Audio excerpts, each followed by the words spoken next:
morning. Welcome to 4x8 Paper Stuff. This is Beth. We are in our river journal. Let's get this thing open and get going. So I'm working on an experiment. I'm going to put a lot of water down in circles and drop color in there. And it's all Decadent Pies from Prima. I've said this a couple times already this year that this palette was made from India. And I'm trying to get really close, and I'm hopefully when it goes to the computer it doesn't cut it all off, but if it does, I'm sorry. I'm just dropping in water like everybody else does in really big circles, and this is a tiny pad. I think it's about 5 by 7, but it'll be okay for what I'm going to do with it, I believe. While you're watching this, Charleston had snow yesterday, like 3 inches. That's insane. They were so much more moister than we were. We did not get flakes. We were even supposed to have them between 2 and 4 yesterday afternoon, but we never got any. But it sure is darn cold. And so that experiment is drying. Now I'm going to write a little bit about Varanasi and can't say this name. Abahabad. I think that's how you say it. And I'm going to read what I wrote. Allahabad.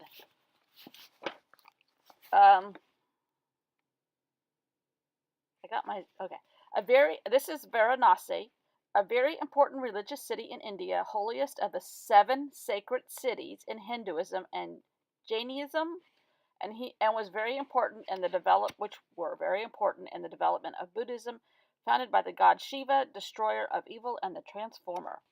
And then Allahabad is the place of offerings, and that's where these rivers merge and start down into the Bay of Bengal. Place of offerings comes from its position of the intersection of the Ganga, the Yamuna, and the Sarasvati rivers. And that's what I'm writing in my text, and I'm practicing these letters. This book is scrumptious. I'm practicing, and I'm going to do the titles in script, hopefully. So I'm back to this. It has dried now. I'm going to rip it out, and I'm going to the copy machine. I'll be right back. Oh, wait, first of all, I got to put some color down. The pink is airbrush paint. Somehow Bella picked this up one time wandering through an art store with me. And she picks up airbrush paint every single time, but it is gorgeously fluid and thick and beautiful, and it's fluorescent pink, as most 7-year-olds love. And we're going to see if I can write my titles with like a Posco pen in those blurbs of color. And as a backup, I'm going to do turquoise to go under the map page. Oh, you don't know about that yet. I do. So I spread out the blue. It's actually turquoisey color. What color is this? This is turquoise, strangely enough. And spread it out, kind of like blurbs of color. There's where I took a picture of the moving truck coming in and put it on my Instagram account. I'm such a brat. This has just been a long ordeal. They've lived there for 2 years, and for 2 years we've had a rooster right under our bedroom window at 6:45 every single morning. So the blue is Luscious, of course, but that's just craft paint. And I need to let all this stuff dry. Well, while it's drying, I'm going to go photocopy a few things. That's where I was showing you that it was airbrush paint. I don't want to sound like a bad neighbor or anything, but there's a moving truck at the top of our hill for the people next door with the chickens and the rooster and the farm animals that don't belong in a neighborhood. Woo-hoo, woo-hoo. I don't know where they're moving. I think they're moving to some property where their dogs can run and their chickens can be free and where they're supposed to be, not in a neighborhood, even if it is kind of a rural neighborhood. Okay, I'm not really a bad neighbor. I did 2 experiments here.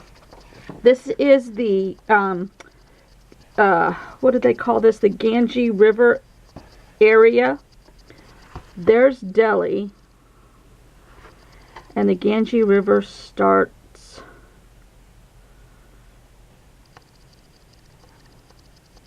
okay, it comes down from up here someplace in the Himalayas. It comes down. Here's the Allahabad, where it meets up with another river, the Yamuna. And then there's Varanasi. And then it flows down into Bangladesh and all that. So that is that map out of this map atlas that I got at a used bookstore somewhere. Oh, I think I got it in an antique store. But here it is. Now it's hard to see. On vellum. Yep, vellum's happening over at this place. Here's like a cream color paper. Oh, I really love that. Remember when you were a kid and you had these kind of vellum overlays in your textbooks? Yum! See, right there, that might be exactly what goes on this page. This will go back in the book. I'll keep it, but it copies better if I could cut out the page. But I'm not going to destroy it. Now this I painted yesterday, or actually early this morning. And it's just droplets in water of all these beautiful colors. And this is mostly Decadent Pies. Actually, I think it's all Decadent Pies from Prima. There's gold in there. The colors. And I tried that on vellum. That did not work out as well. It doesn't look bad on the cream. We'll see. It's backing down the driveway. And I found my Post-its. I put a message on Instagram. They were right. As with Amy Tangerine, they were right within inches of me. Seriously. But I have them all. So now I feel like using them. And this one might be a good one to use here. Oh, I like this one too. And I like them all. Okay. And I have watercolor ones too. Ooh, that's right. Where's an orange version of that one?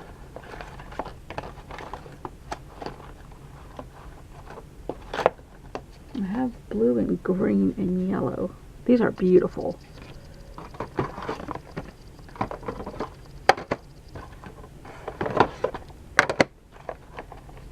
I might have a few.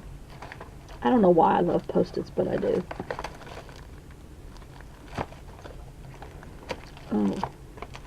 Oh, rats. The orange might not only... Oh, but those would be great for titles. Right there. Ooh. Okay.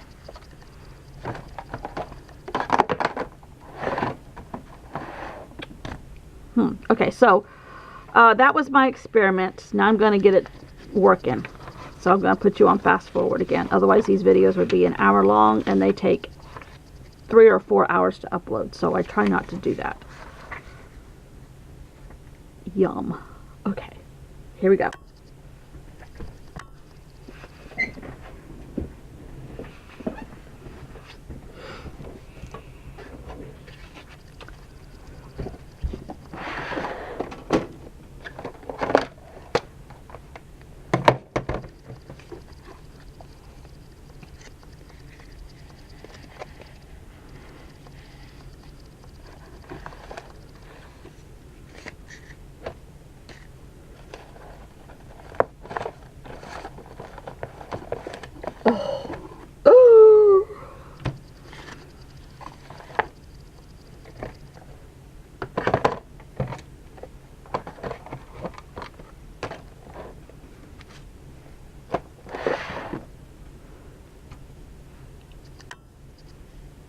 I'm back. Look at this. These are Post-its. Alright.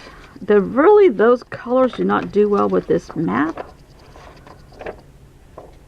But I don't care. Alright, I don't know how I'm going to put all these elements together. Oh, let me think here.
You know your heart loves Mega Red Omega-3s.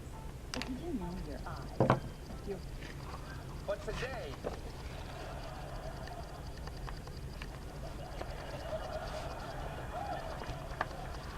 today, we learned why Trump may be acting like this. According to a new book called Fire and Fury, Donald Trump didn't want to be president. He didn't want him to win. There's a name for that. The majority of American voters.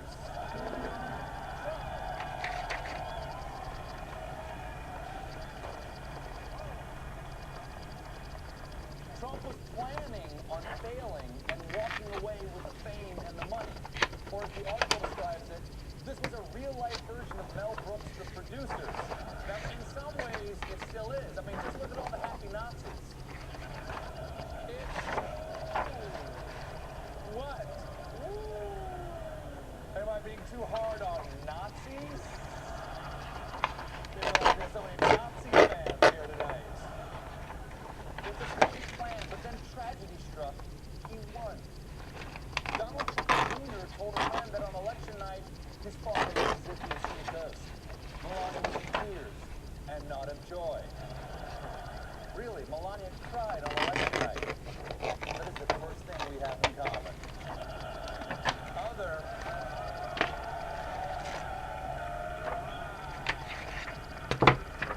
Other than, of course, our smoky eyes. Campaign. Thank you. No, thank you. The campaign was in such disarray that his closest advisors had no faith in him. Like Trump strategist and Vincent D'Onofrio of the Men in Black. Steve Bannon. You got any sugar water?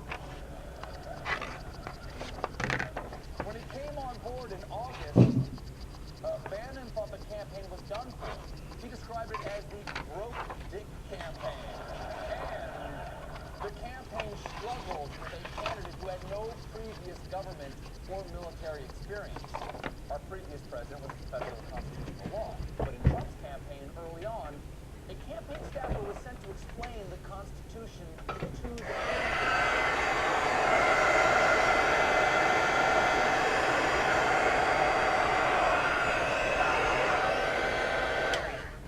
just sit back and enjoy the flight. Oh, one quick thing. If anyone in that back there knows how to get to Houston and land a plane, please just push your call button. And I'm not sure which button that one is, though. And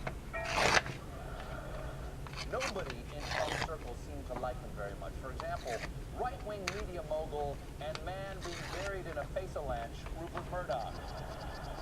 During the transition, Trump called Murdoch to float an immigration plan Murdoch thought would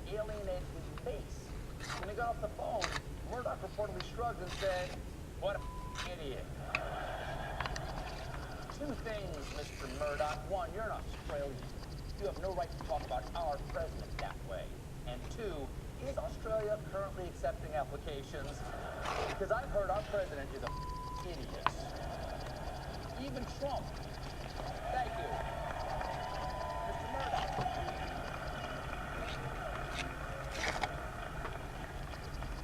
All of this proves once again that when it comes to Donald Trump, everything is exactly what you thought it was. His entire shtick is just trying to convince you you're crazy for seeing what's obvious, which makes sense. I mean, that's basically how you sell luxury real estate. Wait, why is this so expensive? Why is your name on the building? You didn't even build it. I tell you, because it's got gold leaf and faux marble floors and lots of fancy French stuff, like a bidet and a foyer. And by the way, don't get those two confused. Trust me. And what else?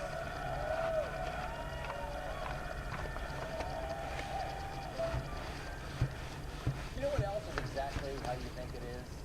Trump and his campaign and Russia. Once again, let's go to another bombshell from former Trump advisor and what happens when your syphilis gets herpes, Steve Bannon. In his book, in this book,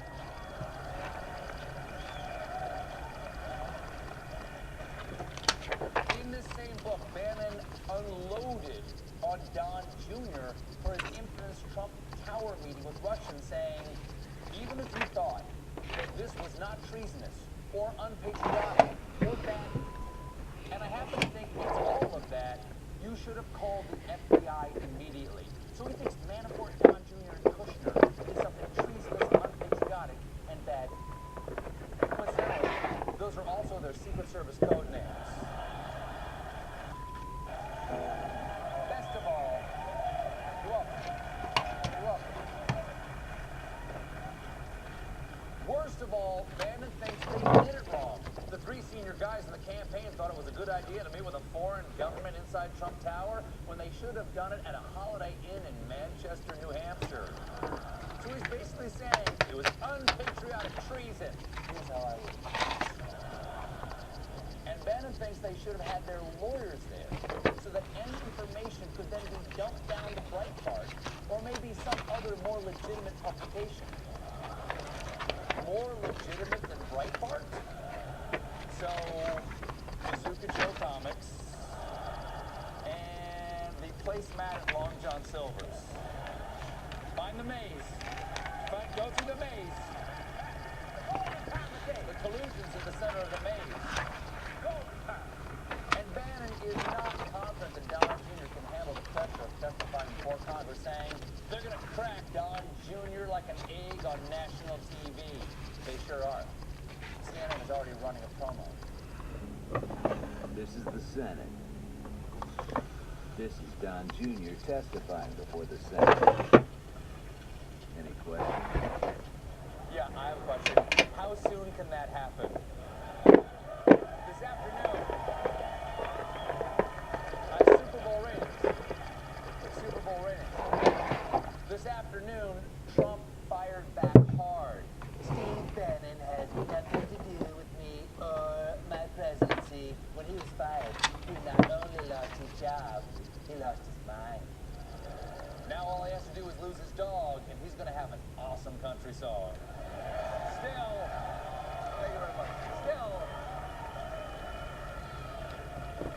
Still, lost his mind. That's pretty harsh. But what kind of stuff has Bannon been saying since he was fired? Every person in this country should get down every night and thank God. Donald Trump is President of the United States. Clearly insane. Donald Trump even downplayed Bannon's role in the campaign, saying Steve was a staffer who worked for me after I already won the nomination. Yeah, Bannon was just a staffer, or as some people pronounce it, campaign CEO. Though Trump argued Steve had very little to do with our historic victory. I do agree with Trump there. That victory was the selfless, uncredited work of one eager young staffer. Trump never learned his name. God knew who that kid is. That kid's going places. Trump wrapped it all up by saying that while he and his supporters. Okay.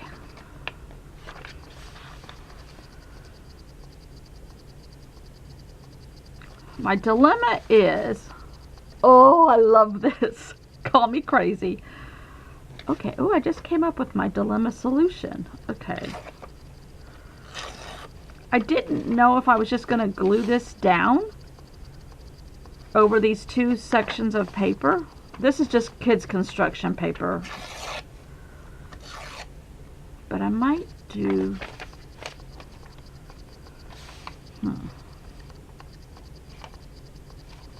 No, I don't know. Or, okay. I don't know. This is so pretty. I'm sure it's not, but they're kind of not behaving well with each other.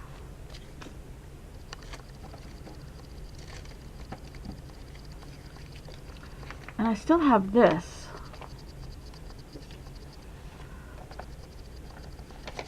And I kind of was wondering about this under here. Oh. That might have to happen. I'm going to write the titles on these.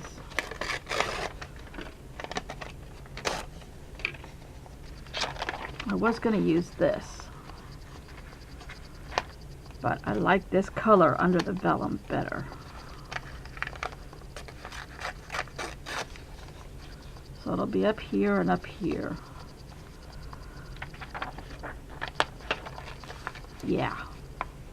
So then I do think that this over here might not be so bad once you get them all together.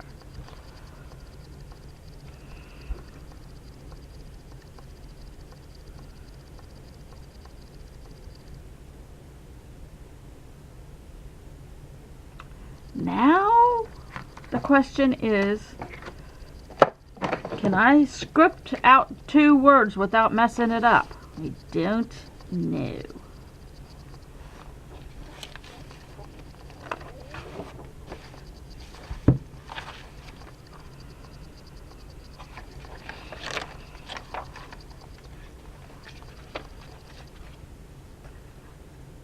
I might put ink around the edge of this.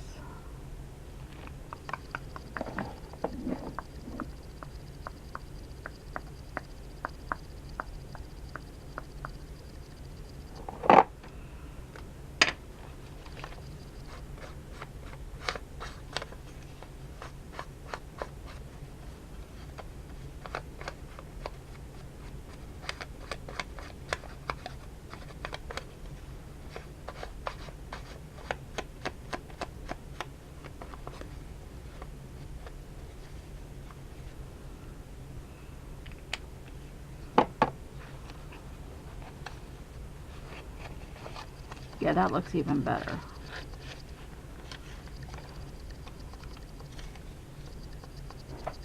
Now they're not going to be that big. Just trying to give myself enough room.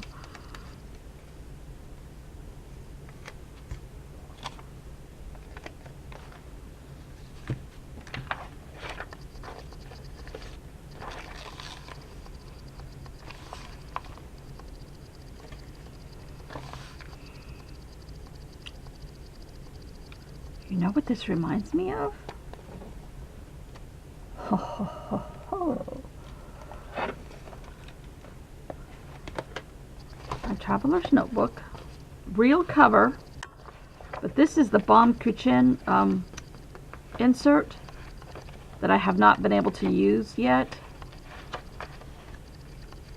Oh, I was thinking they had vellum in here. Oh, they don't. They have this wax something or other. But they have gorgeous matte paper and craft paper.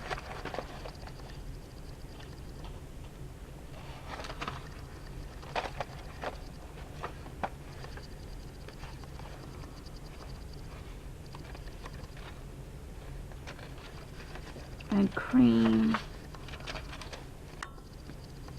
Hello, Curtie.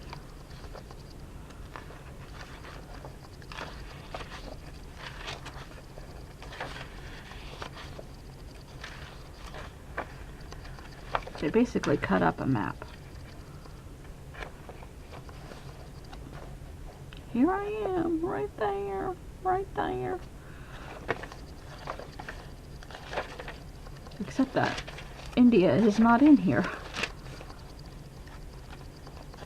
Maybe they are. I'm not through yet.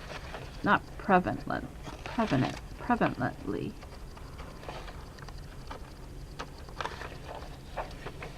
Huh!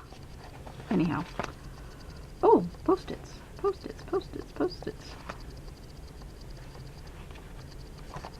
Okay. Okay, sidetrack, sidetrack. Come back. Alright, I'm going to try to work on my titles and finalize this. And I'll take a final picture. This is beautiful. I was thinking their paper was vellum on their maps, but it's not. I love this. See? Alright, hopefully I'm not too close. I'm editing, but I want to show you the final thing. So, this is, let's see if I'm too close. Hopefully not. Alright, my vellum water drops, Decadent Pie drops, the map vellum, and then when you lift this up, Allahabad, Varanasi, and I rounded my corners, theoretically. I use that word a lot today, I think. And I just wrote river on this one. But I love how it came out. Beautiful. And it's a little bit of a breakup of this marigold color that seems to be showing up everywhere. So, love it. Thanks for watching. You can follow me on Instagram at this address, and I will see you all tomorrow. Bye.